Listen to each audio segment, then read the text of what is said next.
What does it mean? Holy Trinity. That it means it's so important that I have to know all these things, before I even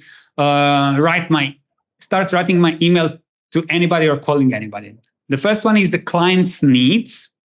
The second one is client's values and philosophy. And the third one is the client's language. Only in this way, and knowing all this, I will approach them effectively.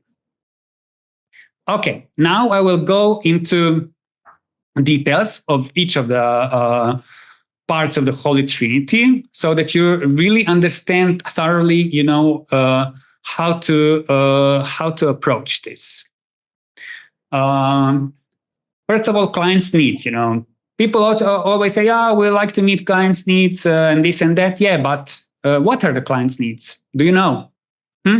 Basically, we all know in psychology Maslow's physiological and other needs, but we are not there. We are selling translations, and their needs. When we have everything satisfied, we have the first need is for certainty, safety, and comfort. So whatever we do, we need certainty, we need safety. How do you basically enable safety and comfort for your customers, that it's easy for them to get translation services, that it's safe, that it's true, that it's correct, that they're going to get it. People have the second need is for the variety or diversity. We need always something different. When we go to a store, we want now a chocolate, I don't know with what taste, because this is human. So your customers also need some variety for your translation services. What else can they get? What diversity you can basically offer, to make them satisfy this need. We all want to be important and significant. How do we show our importance? We like to, how your translations help them be important in the global market, maybe, how the translations help them be significant, And this is all what you have to know in order to tell them, And once you're telling them, how you meet all those needs, they will be, glued to you, because you will be the right answers, to their subconscious processes, Then connection, love, and support. They want to feel connected with you. How can they basically not only with you, but through your translations, they will be connected with their potential customers in different markets. They manage to. You present translation as a way of connecting with new customers in global markets. And once these needs are satisfied, we go to growth and contribution. Once these four are met, they can think about growth, about growing, going global, whatever the need is. That's when you approach them, you see it in their website or elsewhere. And after that is the contribution. The need to contribute to the world, to the ecology, to the economy, whatever that contribution is. It can be, satisfied in many different ways. Okay?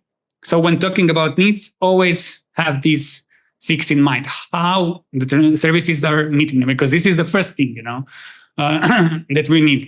For example, when we know the values, what value we give to our customers, it's sacred. But if the needs are not met, then the value is not important. If I, for example, my need for certainty is not met and I'm jobless, I'm probably gonna, use some false information in my job interview because I need certainty. Certainty, has priority over my need. Priority over my value for honesty, for example. If I value honesty so much, Then the second part of the Holy Trinity is the client's values and philosophy. What does that mean? That you have to know, what's sacred to them. What will your translation services or your language solutions do for them? What do they find non-negotiable? What would they go to war for? This is something really important. This it has to be so general, so that what's extremely important for my customers right now. What is it? Is it like open communication? Is it like growth? Is it like, I don't know, what mission they have? Well, that's what you see from their behavior. And then philosophy. So you can approach them easily if you understand how they think. What are their main business principles? What do they really believe in? What are they talking about on LinkedIn and I don't know their social media or on their website? How do they perceive success? How can I present myself as being an enabler of their success? As being a part of their growth enablement. So it helps you reframe language solutions as basically as growth enablement. The third part is the client's language. This is one of the mistakes also that I see often with translation services. They use the language of translators, and nobody understands post-editing and transcreation and stuff like that. Carefully choose, first of all, the decision maker in the company or decision influencer. Sometimes the decision maker is not a manager. It can be the strategic manager. If it's the marketing manager, use the marketing lingo. Use, expanding into markets, growth enablement through language solutions and stuff like that. Accessing different geographies successfully with translation services. Anything, that resonates, with the marketing manager. If it's the general manager, then use profit increase. What's the main purpose of the general manager? Use their professional language so that they see that you speak their language, that you adapt to them, not them to you, that they have to Google, what's transcreation.